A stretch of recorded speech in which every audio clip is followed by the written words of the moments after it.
My name is Ritesh Singh Mujalda. So I've recently joined the Virtual Production Academy, and it has been 5 months since I joined. And I also see Virtual Production Academy as not only an academy to learn virtual production, but also I see a scope in VP in the near future, as I think it's an update in the process of filmmaking. There is a lot of learning as well, from color theory to camera angles, as well as a number of things that came into a content of digital filmmaking.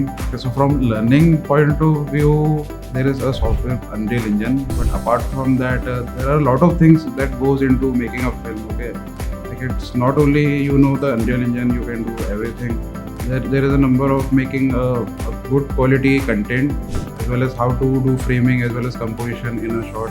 So like as we can see, like a film is a number of shot, okay, which is a number of frames. As for the project that I've worked on, from mocap to IC as well as the Aximmetry, the number of creativity that goes into it, to make a good quality content, there has been a lot of learning from it. I think it is more of a practical learning than theory. As you work on a project, you get to learn a lot, and I don't think that this can be learned easily from a YouTube tutorial or a notebook only. You have to do it by yourself, and from that only you can actually get a hands-on experience on it. And also there were a number of technical problems that arrived while making my assignment as well as projects. So how to solve it and how to do an analysis of it, I think it will definitely help me in the future wherever I will be posted in the studio, and how to handle such situation, how to handle the technical error, and how to solve work by yourself, and not doing that directly to the team lead, but analyzing the situation and seeing why the error has came and all.